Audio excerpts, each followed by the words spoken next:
been in jail since I went to my son's court date. I'm out on bond. My bond was originally $100,000. When I went for the arraignment, they tripled it. It ended up being $400,000. These 5 days of agony, I had to go to the hospital. Some people know I went to the hospital. They thought I was having a stroke. I lost feeling in the left side of my body.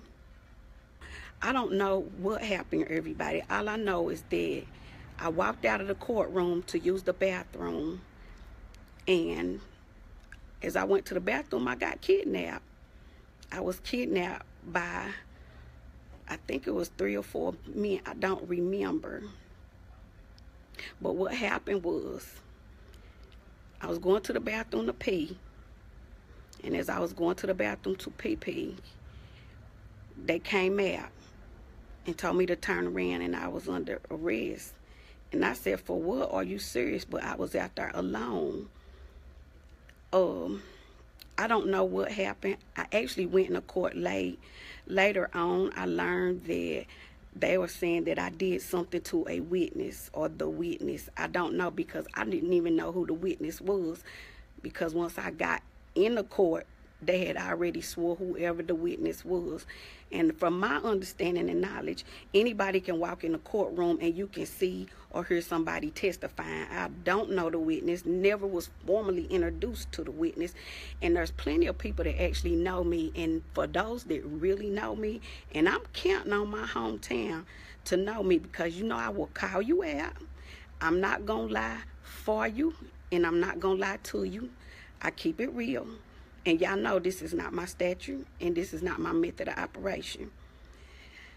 My son has been incarcerated since January the 1st, and I've been begging and pleading and tagging every big time anybody, celebrity or anybody to help me.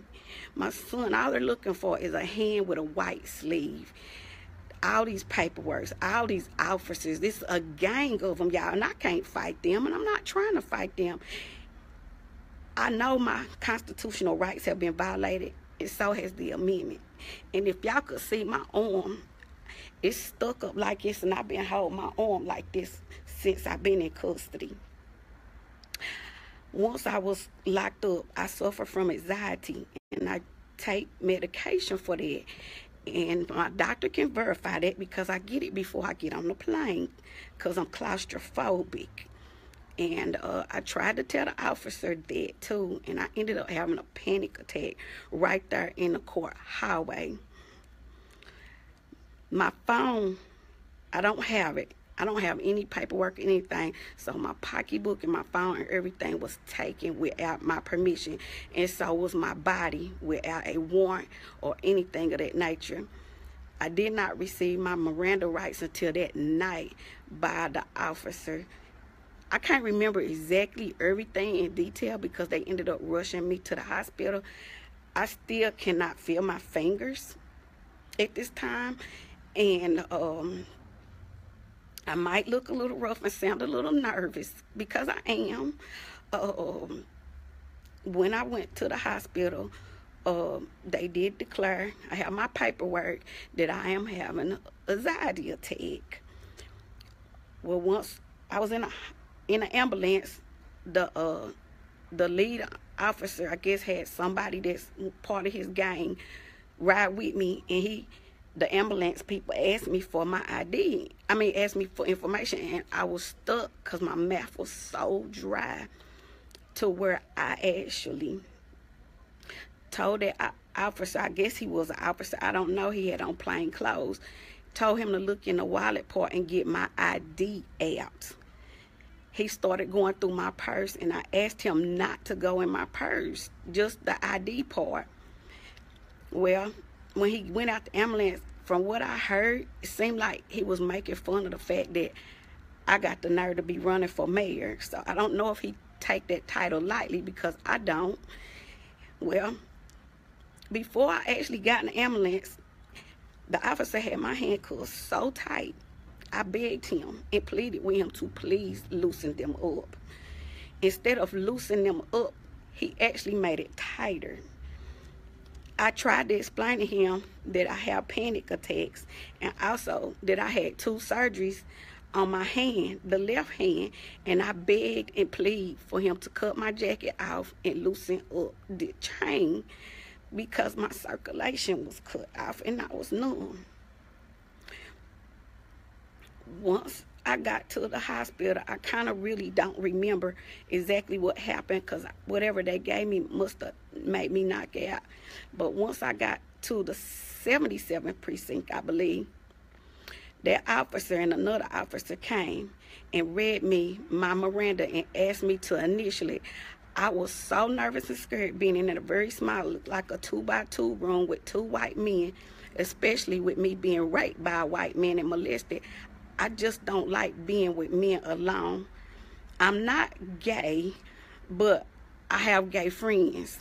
So therefore, I was so nervous and in shock that when I do like that, I couldn't even hold my composure. So I asked to go to the bathroom, and then I went to get a female officer and asked her to please come in there with me because I was afraid.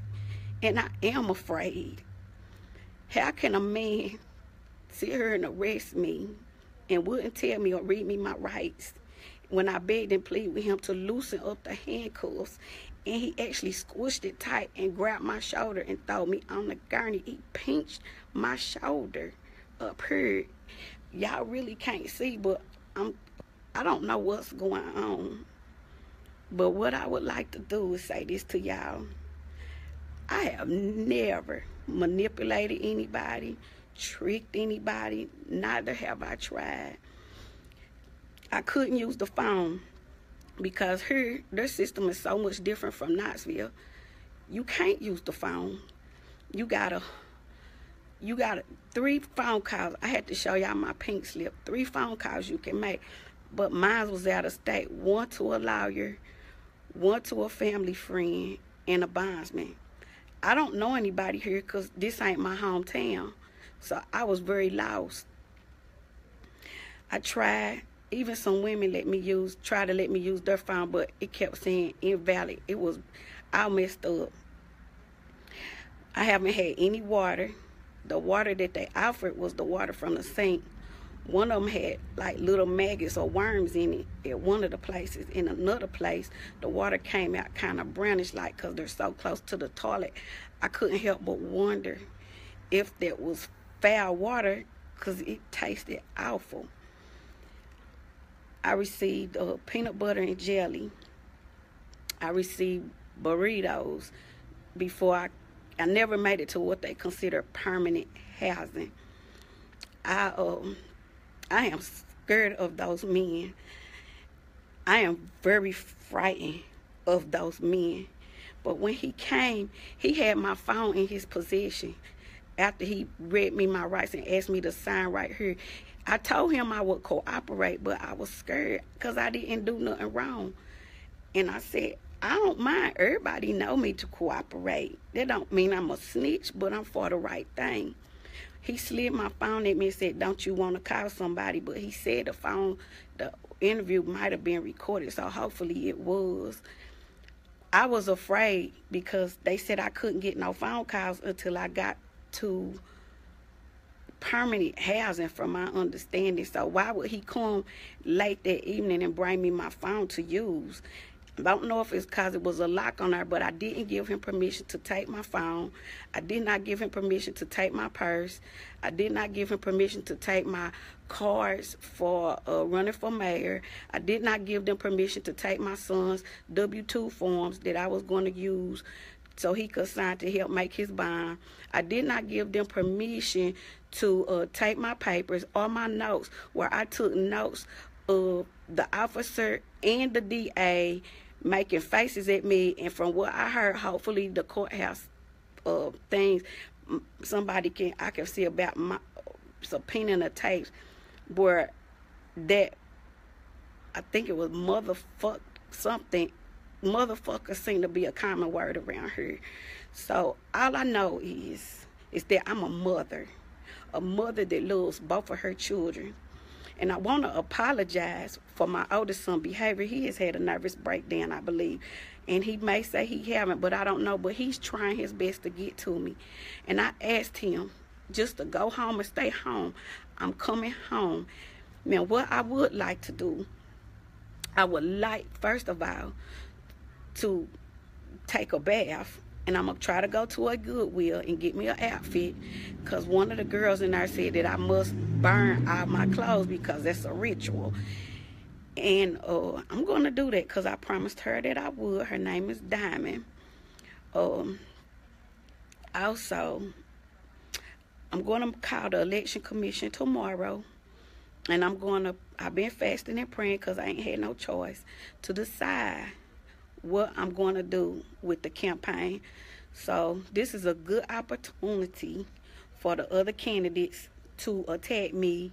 But before you come slandering my name, which I don't believe the other candidates are like that at all. I honestly don't. I still want you all to dissect them, because I may be pulling. I'm not for sure. I have to see the protocol and see what it is, because I don't want to be an embarrassment to my family, my friends, or Knoxville, because even though I'm innocent, it's not a good look for a mayor or someone running for mayor to be in jail and behind bars until this case is taken care of.